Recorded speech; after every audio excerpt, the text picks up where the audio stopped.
inhuman. You're talking to the wearing diamond ring, wearing kiss stealing, wheeling dealing, limousine like jet flying, son of a gun, and I'm having a hard time holding these alligators down.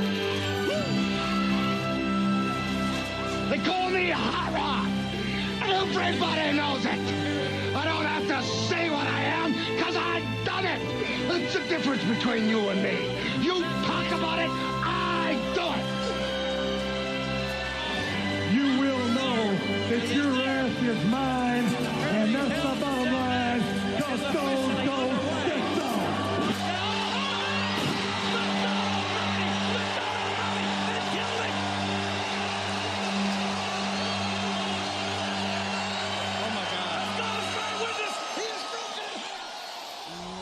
Welcome to the Money in the Bank edition of the Eastside Dave and Son. Let's do it all!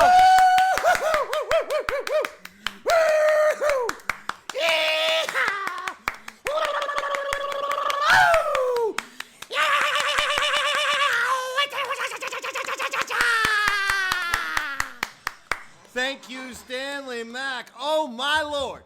It is a big Money in the Bank special. Please, dogs. Everyone's excited. The humans are excited. Excuse me.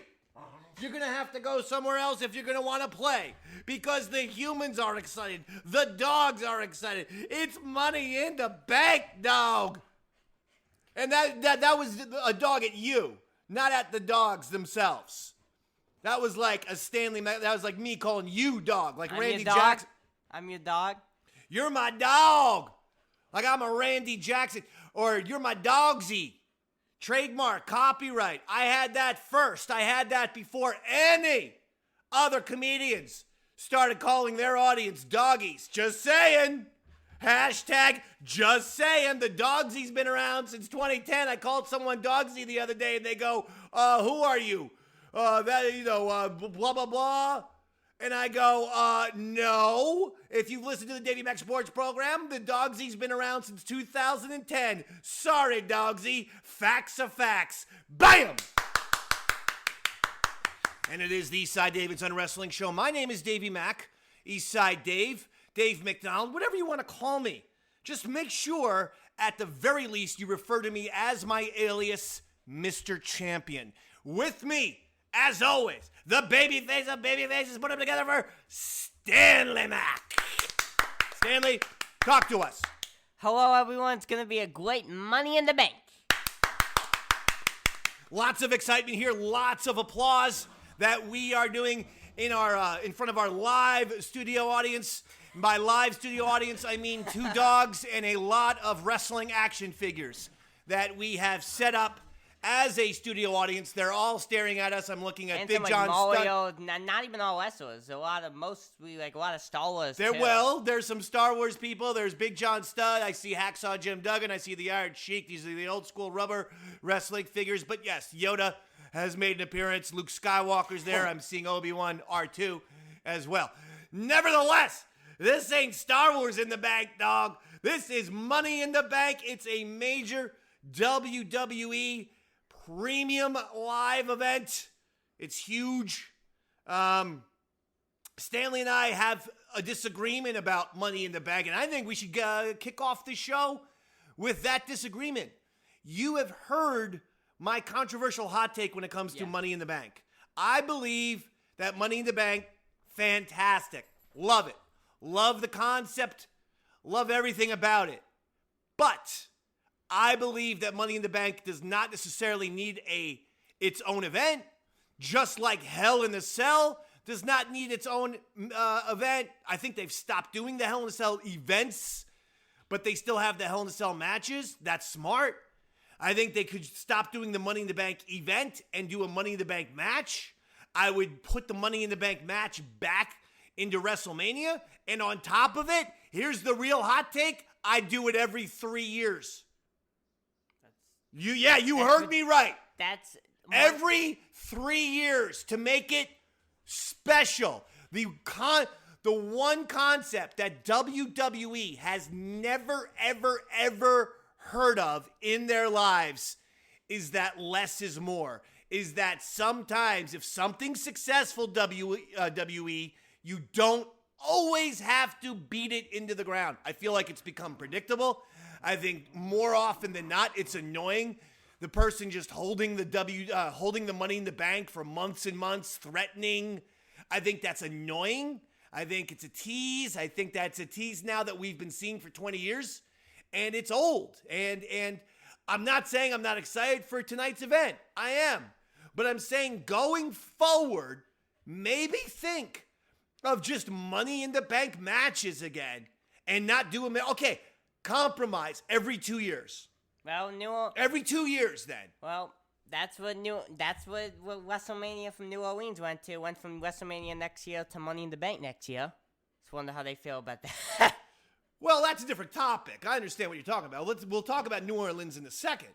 I like the Money in the Bank. But I mean, Money in the Bank year in and year out, to me, it's starting to lose the magic. You have your people who are just obvious. You know, they're going to hold the Money in the Bank. They're going to walk out on stage, hold it up. Oh, I could cash this in when I want, and that happens for months at a time. It's just a little bit annoying for me. I don't like when they have great matches and they turn the great matches into pay-per-views. They did it with Hell in a Cell, and it was stupid. Because the Hell in a Cell should be an unpredictable, okay, these guys really, really hit each other, Drew and Punk. We have no choice but to lock them, and hopefully they get it all out of their system when we lock them in a Hell in a Cell. If we had a Hell in a Cell pay-per-view, we'd be like, oh, okay, obviously Drew and and Punk are going to be doing that Hell in a Cell pay-per-view because they're mad at each other, and the Hell in a Cell pay-per-view's coming up in 2 weeks. You know what I mean? It's just, I don't know. It's just one of those things. They're not everything needs. They did the same thing with Elimination Chamber. I mean, we can have an Elimination Chamber match. Nothing in stone that says, oh, we have to make it at the pay-per-view. That's all I'm saying. And Money in the Bank, to me, really worked at WrestleMania. It was always fun. Great spots, great ladder, thing. And you could do the women's Money in the Bank match on SmackDown before WrestleMania. And then you could do a Money in the Bank match at WrestleMania. Let's be honest. The men's and women's 2 Money in the Banks, 2 Hell in a Cells, 2 Royal Rumbles. I don't know. I don't think that is the way to go. Because it does get a little repetitive. I would split them up and have one of them on a TV show or, one of them on just different times.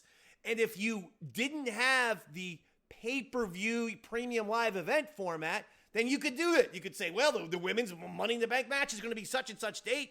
Maybe it's on a pay-per-view. And then a month later, here comes the men's Money in the Bank match. See, you're not locked into definitely having 2 matches at the same time. That's all I'm saying, Stanley. Are these points fair? Well, Money in the Bank, I think, has turned into the number 4. That's my hot take. I think it's turned into the number 4. I think it's one. I just think it needs to be booked right. Last year wasn't that great of a year, but I think if it's booked correct, I think it's the number 4. Number 4? Yeah. WrestleMania, SummerSlam, Royal Rumble, and Money in the Bank. So you're elbowing out Survivor Series, I'm assuming. Yeah. Wow. No respect for the game. No respect. This is the second WWE pay-per-view ever. Not SummerSlam, Survivor Series. And that's how you're treating it? That's the treatment you're giving Survivor Series? Yeah. Oh! Oh my gosh! You heard it, folks. All right, let's get into it. Let's get into the pay-per-view. Any things to discuss? Well, before we do it, I don't think Punk is on this pay-per-view. Thoughts and opinions of the Punk and Sammy and the stuff going on Monday Night Raw. Seth Rollins with his new group featuring Braun Breaker and Big Bronson Reed, of course, managed by Paul Heyman. We're wondering, when is that faction going to get a name? For crying out loud. Give them a name already. Branded. What's the deal, yo? I can't believe WWE's dropped the ball like this. No faction's gone this long without a name. Now, to me, it felt like on SmackDown last night, they were maybe trying to get the future over. Like, we are the future. And maybe that's the name of the faction is the future. But they got to do it, like, ASAP. You know what that stands for? What? ASAP? What? You don't know? No. A soft alligator patrols. That's what that means. That means that all the time, there's a soft alligator patrolling the WWE offices in Stamford, Connecticut. That's their security. ASAP, as soon as possible. Get this thing going already. Get this thing going. I like the faction. Give them a name. My goodness. What's the delay? No, what? They can't think of a name? God, there's 50 writers for the WWE. You can't get one of these fat idiots to give you a name already? Not one of them. Turns out. Jeez. I told you. I would have went with the industry. I would have been like, we are the end, we're everything that is right about the industry. We are the future of the industry. We are the industry. They didn't want to go with that. All right, fine. They're going with the future, or are they? Because, we still haven't seen a t-shirt. We haven't seen, ladies and gentlemen, Seth Rollins, Bronson Reed, Braun Breaker, Paul Heyman, the future. Did not think it would take this long. Been taking a while. All right. Shall we get into anything else you want to talk about before we hit the pay-per-view? Actually, yes. So, there's gonna be a King of the Ring. Did you see that they announced that? No. And I like that they're doing. I think this is something that we said. I think that they did this last year, but this is something we said in the podcast, which is the winner of the King of the Ring now. That's become now the Royal Rumble for SummerSlam, in the sense of the winner of that now gets world title matches at SummerSlam. All right, fair. They're doing that again. I thought that's because then I think we said that a while ago that they should do. Yeah, they should always have stipulations on things that are tournaments. King of the Ring, I like the King of the Ring concept. I always hated the stupid crown and robe and the thing.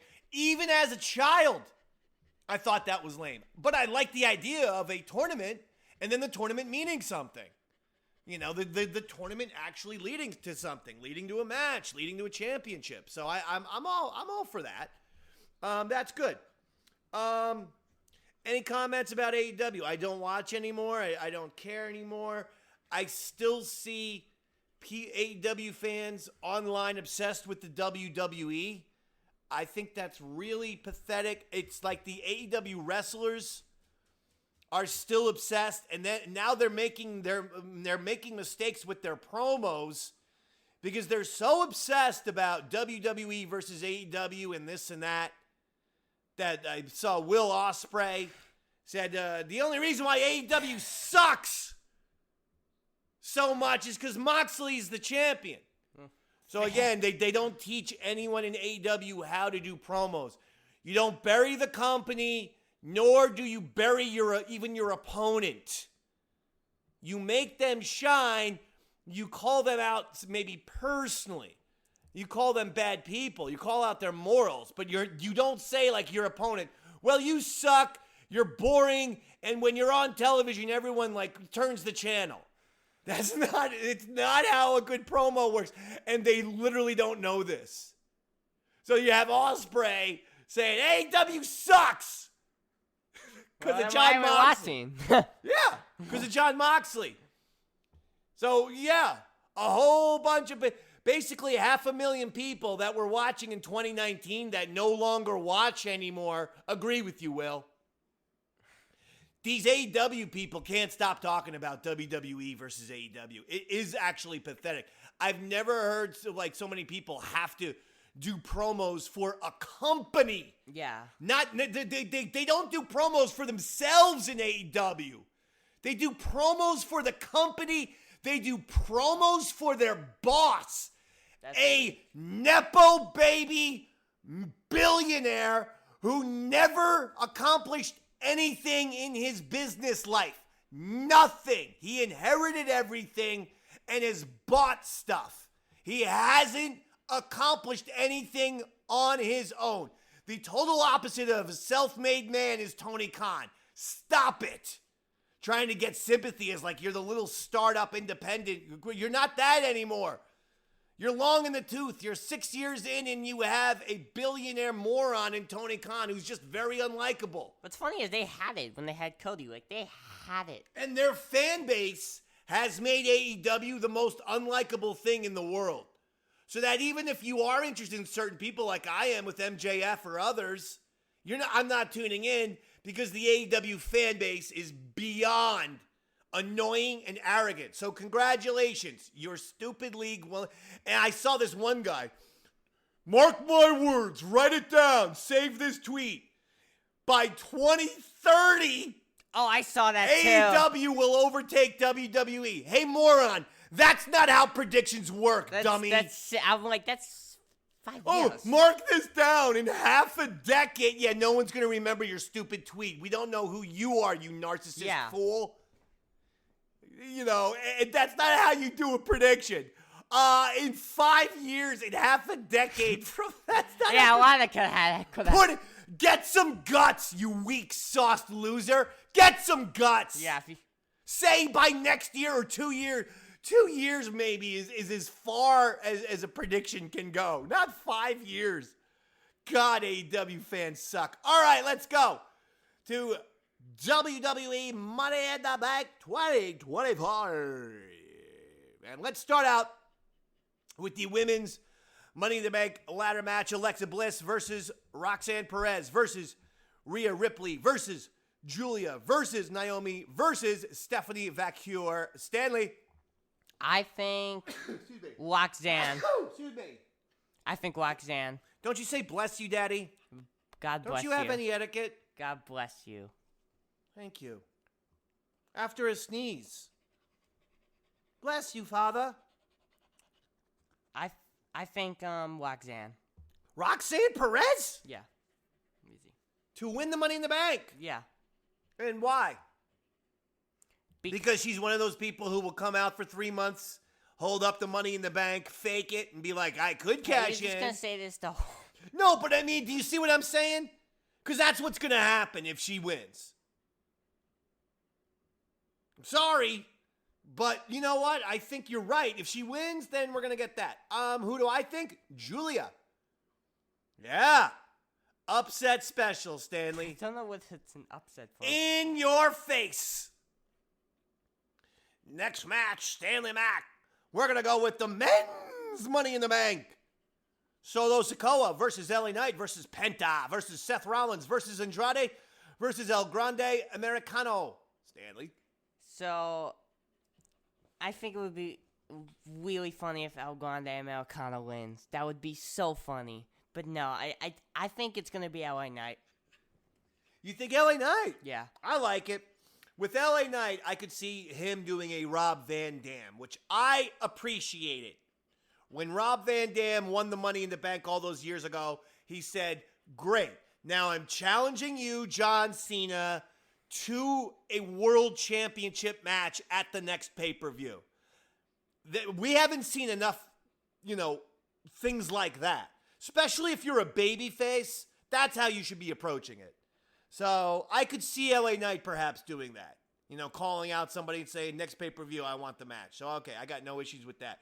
But do I think that's going to happen? No. Seth Rollins, 10 years after he wins Money in the Bank and then cashes it in at WrestleMania. That was 2015. It's 2025. Oh. Wrestling is cyclical. They love their symmetry. They love their echoes. 10 years later, Seth's going to win Money in the Bank again. Well, 11 years ago, he won Money in the Bank, but 11 years ago.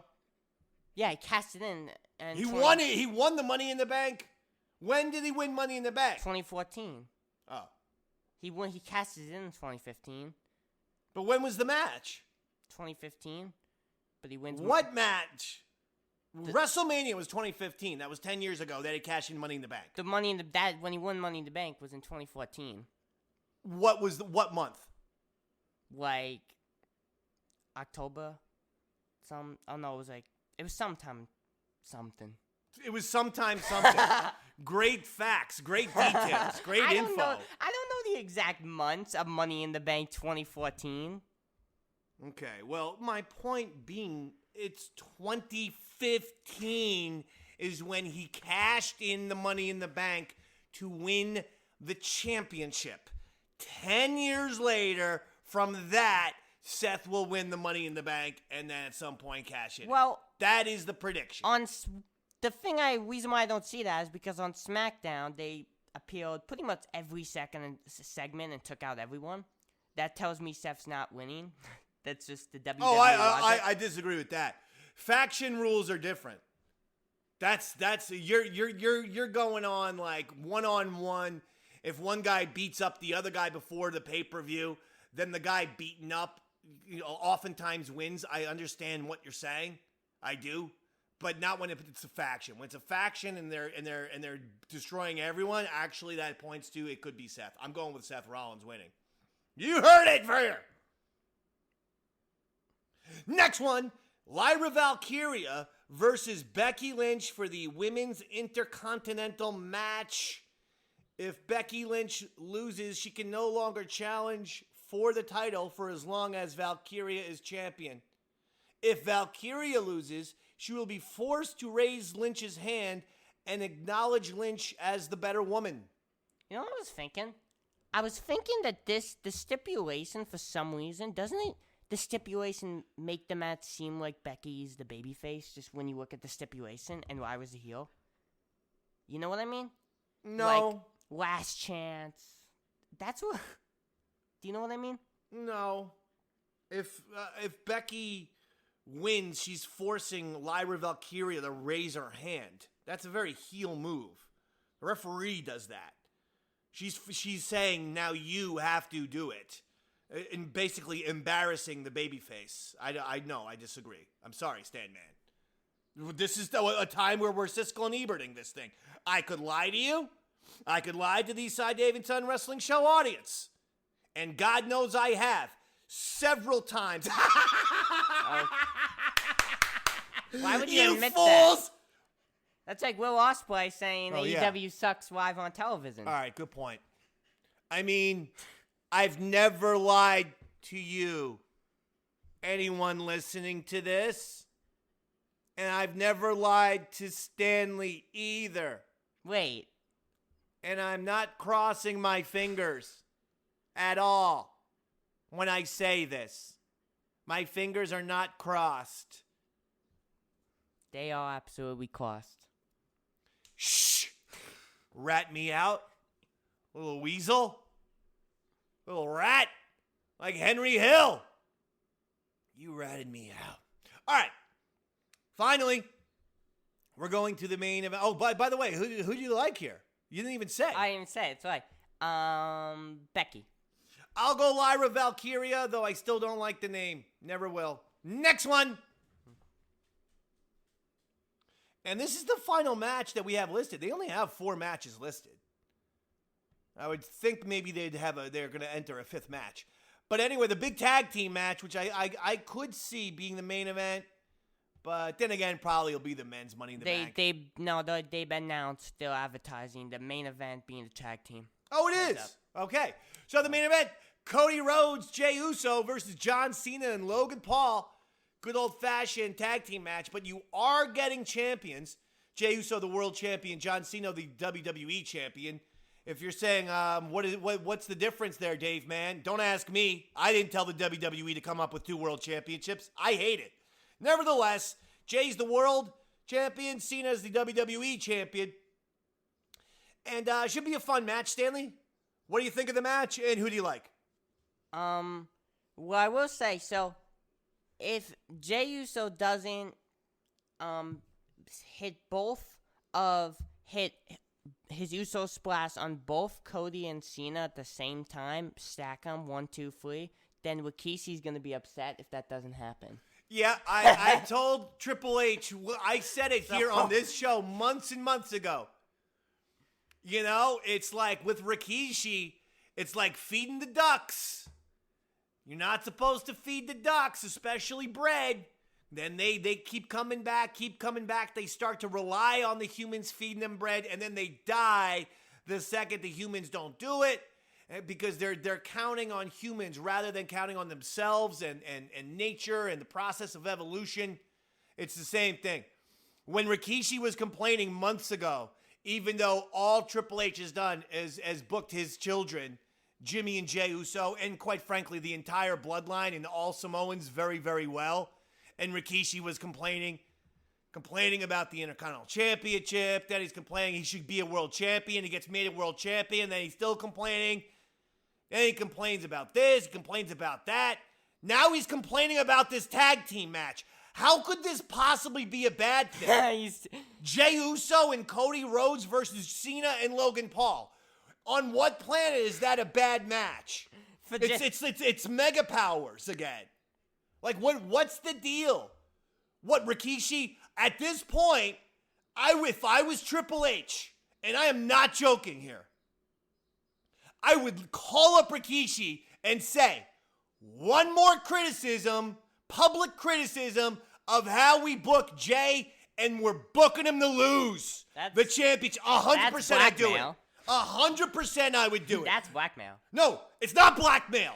It's we're making your kids champions. We've made them millionaires. They couldn't be more bigger stars.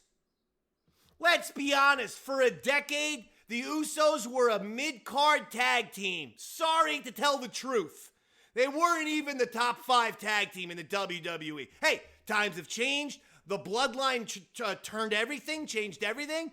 So hey, we can't look backward. They've become bigger stars through the bloodline storyline. But they gotta relax a little bit. They also had a terrible gimmick though. They were wearing stupid face paint, like. Yeah, I know, but even when they changed into the Uso Penitentiary before the bloodline, everyone loved it. They got over, but they weren't the biggest thing in the world. Let's relax, Rikishi.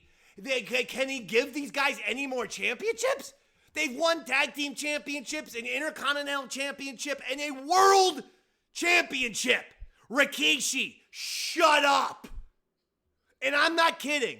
If I was Triple H, I'd say, if I hear one more thing from you on your stupid podcast, Jay's losing. And he'll lose on Raw. He does fight Gunther. Seth Rollins is right there. No, forget it. I'd have Seth Rollins beat him so that faction can start getting gold. Next week on Raw, Jey Uso does defend the world title against Gunther. Yeah. In the main next week, would you have Gunther? I think I would. Or I'd give it to Seth. And so that faction starts getting gold and starts becoming impressive. I just put out the Gunther but Rikishi, because that's like. I like Rikishi. I'm an Attitude Era guy. I like Rikishi. Okay? Shut it. You were never the biggest star. Never top 10. No, he was. He was a top 8. But you had Stone Cold Steve Austin, The Rock, Undertaker. Oh, we're saying like around 98, 99. Stone Cold, The Rock, The Undertaker, Mick Foley, Triple H. That's your top 5. And then maybe, 99, a Kurt Angle. And then maybe a Rikishi starts to get it. That's when the Rikishi comes in, around 7 or 8. So this guy better chill. Holy cow. What an ingrate. What an absolute ingrate. Do you know what that means? Do you know what that word means? Ungrateful? Very good. Give yourself 50 points. Go ahead. I did it. Minus 100 for bragging. Right there. You know me, I don't like didn't bragging. Really brag. All I said was I did it. Minus 200 more for arguing the bragging decision. All right? Let me tell you something, my friend. You are now 250 points in the hole. You're at negative 250. I don't agree with these. Who's going to win the tech? I shouldn't have said that. Minus 50 points. You're at negative 300 now. Who's going to win this match, by the way? Yeah. Between Cody Rhodes, Ingrate Uso, and John Cena versus... No, it's his dad. Logan Paul. It's his dad that's in... But Okay. Jay, Cody will win. this match. Jay and Cody? Yeah. I'm going to disagree. Cena, Paul. Why not?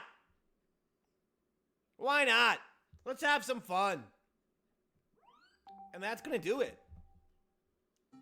Anything else to discuss? Any kind of wrestling points to discuss before we go? Well, since the last time we did it, WWE had a lot of releases, right? Yeah, you could talk about that. Go ahead. Releases. So R-Truth. Truthy. We love you, Truth. Yeah. Oh. Go ahead, give us your comments. You're not saying anything. A little on in some ways. I think they should have let him kind of retire, but I know. What a guy. What a guy. Maybe the greatest guy of all time. Just in terms of being a guy, maybe the best ever. Greatest 24/7 champion.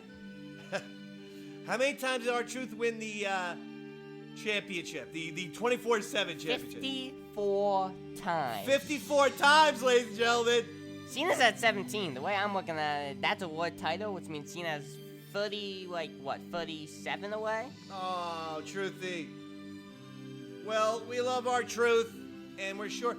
I'm convinced he's coming back on a Legends deal. I'm thinking this is more of hey man, you're 53.